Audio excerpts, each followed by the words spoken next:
We hear all the time that it's important to spend time single before you meet the one, but I know sometimes we wonder why it's actually necessary. Why not go straight into dating right after getting out of a relationship? Or maybe you've been single for years, but you're constantly going from one date to the next, and you've never gone longer than a couple of months without talking to some kind of love interest. What's so wrong with that? I mean, there's nothing inherently wrong with always dating, but there are some major benefits that come from taking a year or even longer without going on a single date. My name is Eliana Camargo and I'm the Healing Fairy, so let's learn what happens when you take some dedicated time solo. First, when you're constantly going on dates, it's sometimes fueled by a subconscious desire for validation. You want to know that you're desirable. But being single teaches you how to gain that validation from within, which helps you build your self-worth. I know when I used to constantly go on dates, I would start to feel empty and doubt myself if it'd been a while since I'd gone out with someone. But it's important to learn how to get that fulfillment and validation from within, because in the long term, if you get into a relationship and it becomes a little boring after the honeymoon stage, you might start to have a straying eye or even cheat if someone new starts giving you more attention, because it fills the hole that you never learned how to fill yourself.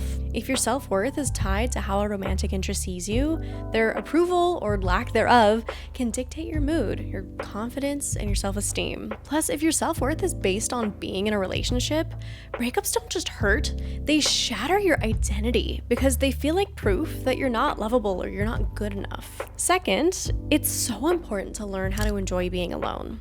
When you're constantly with someone, you might never truly learn how to enjoy your own company. And I don't just mean enjoy going on a solo date here and there, because that's great too, but I mean alone in the long term. Some people are fine being alone for a few activities, but when the weeks and months of being alone start to pile up is when the discontentment sinks in. But it's absolutely possible to feel happy, secure, and loved completely on your own. It takes time, and it's normal to feel discontentment for a while, but you have to sit with that discomfort in order to transmute it into self-love and validation. If you feel bored when you haven't gone out on a date in a while, that means that you find your own company boring, which is pretty sad and a form of self-abandonment. Bonus points if you find yourself in a pattern of only attracting emotionally unavailable people, because it's a mirror of how you treat yourself. You abandon yourself when being alone is so uncomfortable that you distract yourself with other people. And so those people mirror back to you the emotional unavailability that you have for yourself. But the silver lining is this pushes you to spend more time with yourself, where you can heal your relationship to self and learn to find fulfillment being alone. Plus, learning to be content on your own is so important, because if you ever find yourself in a bad relationship, you could drag the relationship on longer than necessary due to your subconscious fear of being alone. This could result anywhere from you settling in an unfulfilling relationship, or even worse, have you stay in a toxic or dangerous situation. And another somber reason why learning to be happy on your own is so important is even if you do have a beautiful relationship till death do you part, one of you is going to die first. But having that foundation of knowing how to be happy while being single will make it just a little bit easier to transition to losing the love of your life. Not that it'll take the pain away, but it'll give you the tools to handle it just a little bit more gracefully. Third, being alone will help you heal your attachment style. If you're constantly going on dates or in relationships, you probably have an anxious attachment style. And one super helpful component to healing an anxious attachment style is spending time just being completely single. And healing is important if you want to eventually have a stable, reciprocal relationship and reduce the stress and anxiety in your life. I used to be super anxiously attached and was in a relationship with someone who was equally anxiously attached, and we were very unhealthily enmeshed. I relied on him to help me process every single emotion of mine, and I only learned after breaking up how important it is to learn how to self-soothe on my own. It helps you become more empowered and resilient. Plus, anytime I was apart from him, I felt dread and longing and boredom and discontentment, which sucks. But since then, I've healed my attachment style and I'm in a much more secure relationship, and life is so much more peaceful now that I have that foundation within myself. I can actually go a week apart from my boyfriend without feeling agony. The fourth point is, when you're always in a relationship, it's easy to merge your identity with your partner's, but being single helps you give the chance to understand your own likes and dislikes, your own values and goals without the outside influence of someone else. You can truly get to know yourself as yourself and not as someone's partner, which is also a great time to focus on personal growth. Whether it's career goals or hobbies or improving your fitness or mental health, being single allows you to invest in yourself without distraction.